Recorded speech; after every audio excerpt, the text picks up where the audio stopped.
Jokes come in threes, as do great evils.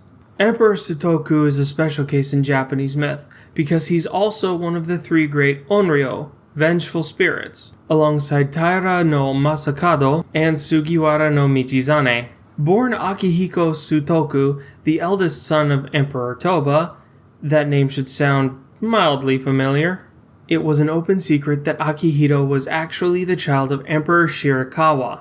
Since all of these are historical figures and are presumed to be real, then if it was the case that Shirakawa did father Akihito, that would mean Shirakawa was 66 years old when Akihito was born in 1119, and Akihito was only 4 or 5 when he ascended to the throne in 1123.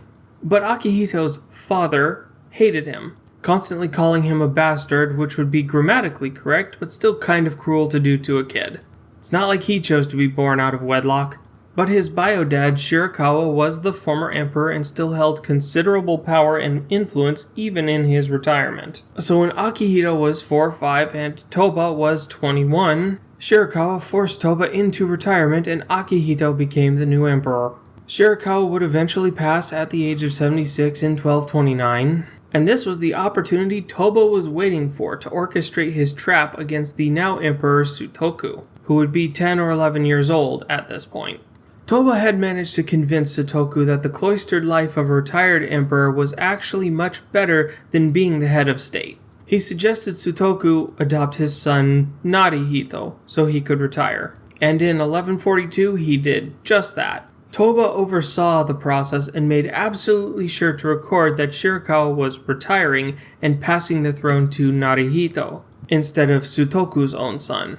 This ensured Sutoku would have no power over the new emperor nor any future son of his that became emperor. You know that feeling when you're so power hungry that you con a 23-year-old emperor into giving up all power to a 3-year-old? Yeah, me neither. Narihito was crowned Emperor Konoe, and the retired Toba took the reins of power behind the scenes, sending Sutoku's allies far away from the capital so he could fill the spots with his own loyalists. Sutoku screwed himself. Really shouldn't have agreed to Toba's plan. Konoe remained sickly and childless throughout his life, and when he passed without an heir in 1155 at the age of 17, Sutoku, with his own son, saw the opportunity to recover his standing. He and his loyalists claimed that the throne should pass to Sutoku's son, but the imperial court told him, no, it's going to pass to Toba's 4th son, who would become Emperor Go-Shirakawa. When Toba died the following year, the power struggle escalated into a small civil war we know as the Hogan Rebellion. There was only one battle, and the winner was Go-Shirakawa. After the rebellion, the emperor was merciless. Anyone who fought against him were put to death, along with their entire family. Sutoku was banished from Kyoto and forced into exile in the Sanuki province in Shikoku. He shaved his head and lived as a monk, devoting himself to copying holy manuscripts to send back to Kyoto. Well, sweet summer child, politics and paranoia don't work that way. The imperial court feared that Sutoku would attempt to curse them, and it was rumored that he had bitten off his own tongue and wrote the manuscript with his own blood, imbuing them with his hatred for the mercilessness of the court. So they added insult to injury by refusing to accept his manuscripts. Did he really bite his own tongue off and write with his blood? Maybe. In 1164, at the ripe old age of 45, Sutoku died. Defeated, deposed, humiliated, and most importantly, completely enraged at the imperial court. When news of his death reached Go-Shirakawa, he basically ignored it. He ordered that there shall be no wake or mourning, and that the state would hold no funeral for a criminal. What crime did Sutoku commit? I don't know. I couldn't find anything he was charged with. Doesn't mean he wasn't, just means I couldn't find it. But you know what else I couldn't find? Any evidence that Sutoku even planned to usurp Go-Shirakawa, unlike that jackass Toba. History is written by the victors, I guess. And I do think Sutoku's son was the one who was cheated out of the emperor's seat, since in the right of succession, first son trumps 4th son. It kinda really seems like Sutoku's entire life was a raw deal. Leaves me feeling a little bit more sympathetic to him. So how did Sutoku become one of Japan's 3 great evils and 3 great onryo? Politics, paranoia, and a healthy dose of superstition. Japanese is a very spiritual culture, and their belief runs deep. And while there are some stories that say he became an onryo after his death, others say that he began to transform into a tengu while he was still alive. But the funny thing is there are no actual historical paintings or depictions of him as a tengu. So I'm going to assume he became an onryo and that the tengu version is a more modern creation. So what happened to make people think he became evil after death? That revolves around his life in exile.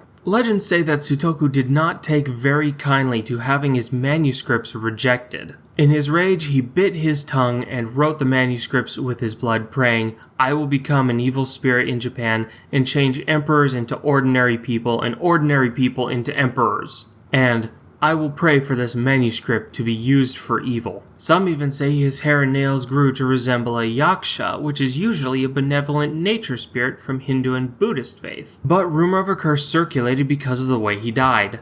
This was during the rise of the samurai class, when the Taira clan took control of the political scene. However, there was a disastrous fire and constant wars throughout their reign, which is actually pretty normal for Japan, especially around that time frame. But they blamed it all on Sutoku's curse. Then the Taira were chased from Kyoto by Minamoto no Yoshinaka, who was also a tyrant. And then a bunch more awful shit happened in Kyoto. There was a plague, a drought, an earthquake, and the Gunpei War. Yoshinaka was a Minamoto, and the Minamoto clan hated the Taira clan. So much so, in fact, that they created an absolutely bloody 5-year-long civil war. After which, the Kamakura Bafuku was established, which was a kind of feudal military government run by a shogun. And after yet another civil war between the now retired Go-Toba and the Hojo clan, who were regents of the Kamakura shogunate, the former emperor lost his little war and was sentenced to deportation to the Oki Islands. And all of it was blamed on Sutoku's curse. But wait!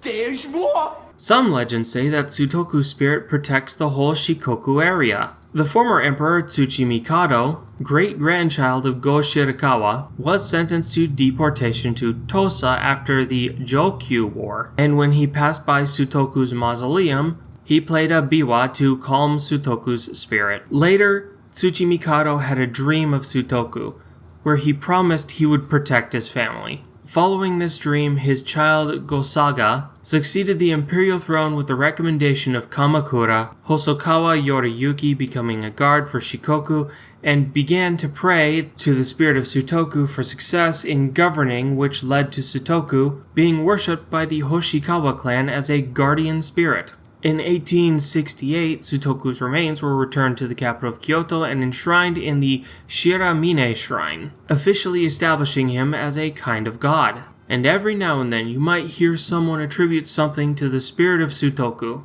Like in 2012, when the NHK was broadcasting Taira no Kiyomori, a historical drama about the establishment of the Taira shogunate. It's reported that at the moment of the story where Emperor Sutoku transforms into an onryo, an earthquake shook the Kanto region. Guess the guy was making himself known. And there you have it, the 3 great evils of Japan. A 1,000-year-old baby-eating fox demon from China, an alcoholic turned demon with a taste for blue blood virgins, and a Heian period scapegoat.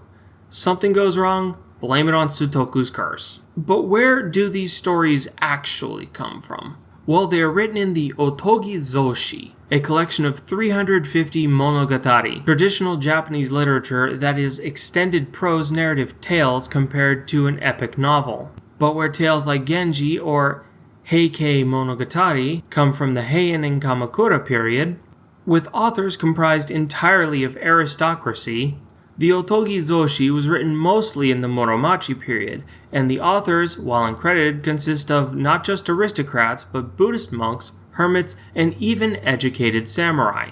Also, the term Otogi Zoshi originated sometime mid-Edo. The term itself is an umbrella term to categorize works of the same genre and period, though modern scholars can argue over what is and isn't true Otogi Zoshi, which means the specific collection of 23 stories, while other similar works are called Muromachi Jidai Monogatari, or Chusei Shosetsu. Japan really didn't have a culture of literature until what was believed to be the century's first novel, Genji Monogatari, which was published sometime before 1021. And it was later that the collection of works the Otogi Zoshi would become would include categories like tales of the aristocracy, such as Genji Monogatari, religious tales, tales of warriors like Heike Monogatari, Taiheiki, Soga Monogatari, and Gikeiki, tales of the foreign countries like Konjaku Monogatari Shu,